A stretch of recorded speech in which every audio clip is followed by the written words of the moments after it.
જય શ્રી કૃષ્ણ ફ્રેન્ડ્સ, આજે દિવાળી છે. મારા તરફથી તમને હેપી દિવાળી. આજે હું બટેટાવડા બનાવું છું, તમને એની રેસિપી બતાવું. પહેલાં આપણે બટેટા લીધા છે, બટેટા બાફવાના. ઓકે, બટેટા મેં બાફીને મૂક્યા છે. જો બટેટા બાફવાના, એને પછી મિક્સ કરી દેવાના. આદું ખાલી મરચાં જ વાટ્યા છે, આમાં આદું નાખતી નથી. બટેટામાં મરચાં મારે બે ટાઈપના કરવાના છે, એક સાદા અને એક કાજુવાળા. તો આમાં મેં થોડા કાજુના ટુકડા નાખ્યા છે. આજો મસાલામાં લીધું છે, જોઈ લો. રાઈ, અડદની દાળ, થોડી હિંગ અને થોડીસી હળદર અને મીઠું, આટલું નાખવાનું છે. અને કઢી પત્તો અને નાખવાનો છે કઢી પત્તો. આ કઢી પત્તો, આટલી વસ્તુ મેં બનાવું છું. તમને બતાવું બટેટાવડા બનાવવાનું. પહેલાં જો થોડું કઢાઈમાં તેલ મૂક્યું છે, એની અંદર રાઈ નાખી છે. દેવાનું તડતડ થઈ જાય રાઈ એટલે. રાઈ તડતડ થાય એટલે એની અંદર આ અડદ, હળદર, અડદની દાળ, હિંગ નાખી દેવાનું.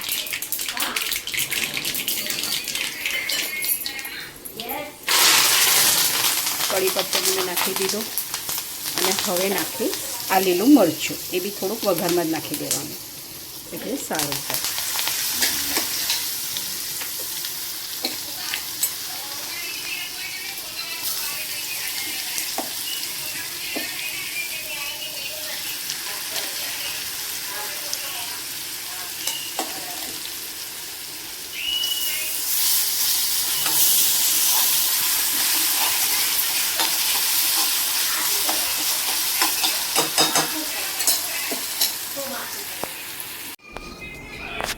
બાજુ મસાલા રીતે સોતળી કાઢવાની સરસ મજાની.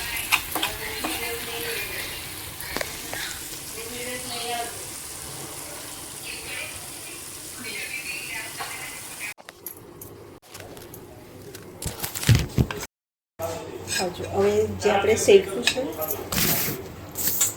જે મેં તેલ મેં કહ્યું હતું એને અડધું બેમાં નાખી દઉં છું. એક સાદાવાળામાં અને એક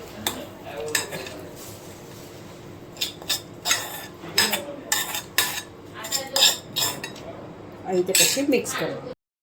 હવે આને મિક્સ કરી દેવાના. ગરમ છે એટલે ચમચીથી કરવાનું, કેમ તેને બધું ગરમ કરવાનું.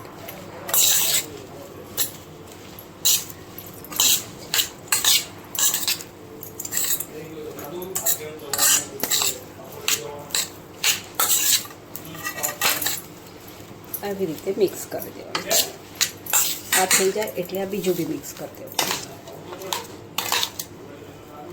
જરાક હાથથી કરું, થોડું ગરમ ઠંડુ થઈ ગયું છે એટલે હાથથી બી કરી શકાય.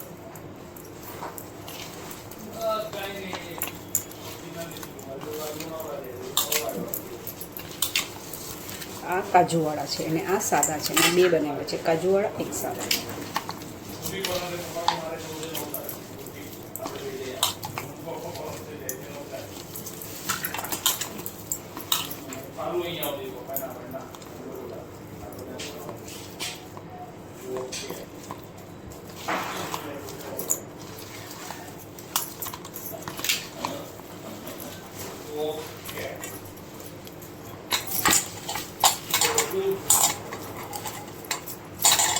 અને આની અંદર હવે નાખવાનું છે લીલા ધાણા એટલે કોથમરી.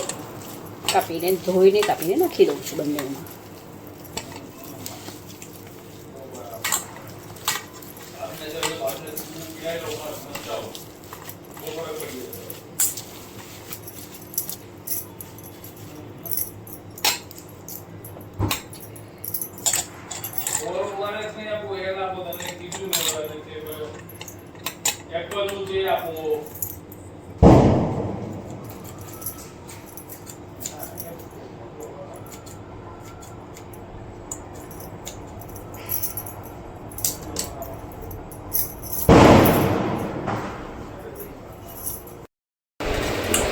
હવે આપણે આને ગોળા કરી દઈએ.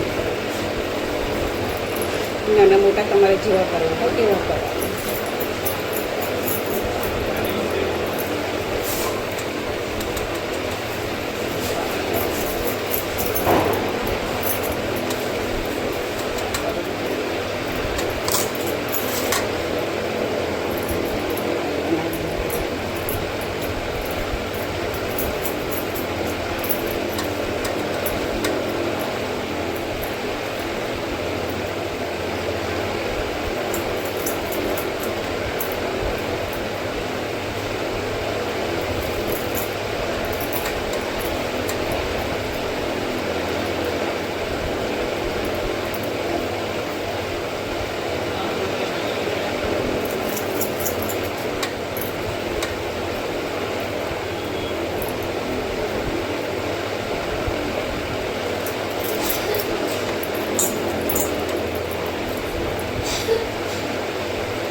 કાજુવાળા. હવે આપણે કાજુવાળા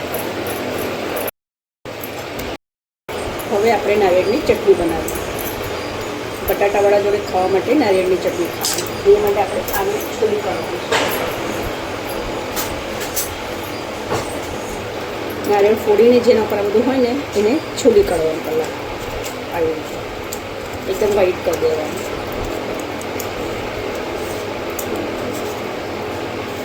છોલીને એના નાના નાના ટુકડા કરવા.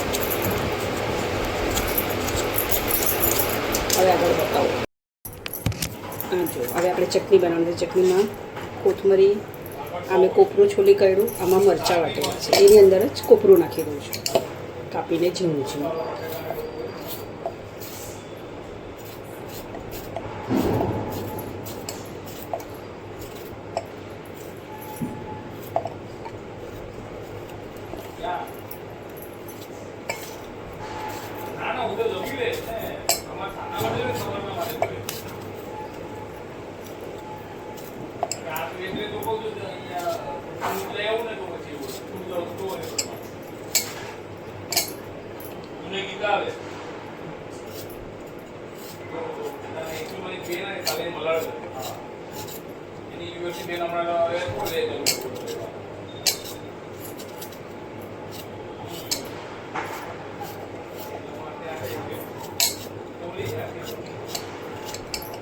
કોપરું નાખી દીધું, મરચાં નાખ્યા છે અને આ છે કોથમરી.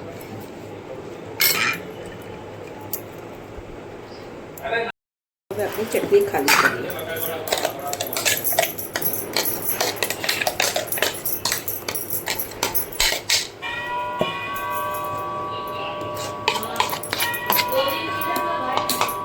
ચટણી આ ચટણી બે વાટી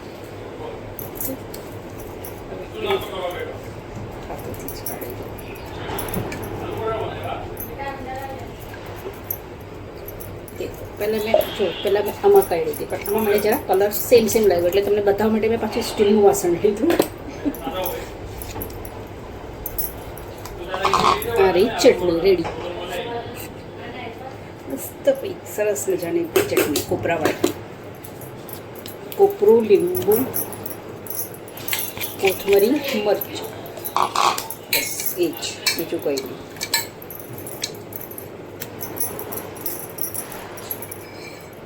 વાસણ બી વધારે બગાડવાના નહીં. પહેલાં જેની અંદર મરચાં વાટ્યા હતા એમાં જ પાછી ચટણી વાટી દીધી, એટલે એક જ વાસણમાં બે વસ્તુ કરી દીધું. ચટણી માટે બી પાછું નવું બાઉલ નહીં કરવાનું, થઈ જાય વાસણ વધારે. ઓકે, આ રે મારું આટલું થઈ ગયું ચટણી. હવે હું તમને બેસનનું ગોળ બનાવતા શીખવાડું. તમને આવડતું છે, પણ હું મારી રીત બતાવું છું. હું આવી રીતે બનાવું છું. નાખી દો તો આ બેસન, મીઠું અને પાણી 3 જ વસ્તુ મિક્સ કરવાનું.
કેટલું જાડું રાખવાનું, આટલું જાડું રાખવાનું.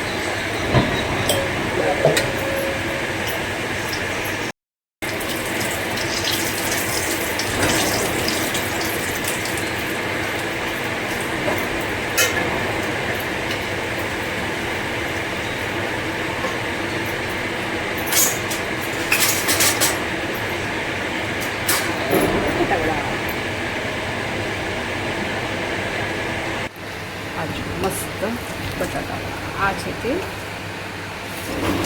પેલા છે કયા કાજુવાળા,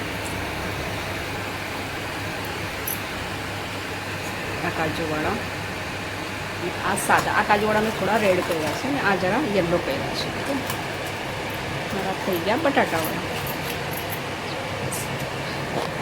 પાછું તમને બતાવું આવી રીતે અંદર વચ્ચે ઓલું જમા થઈ જાય તો આ બધું કાઢતું રહેવાનું ધીરે ધીરે સાઈડમાં નાખે. આનું હવે હું તમને બતાવું નાખી.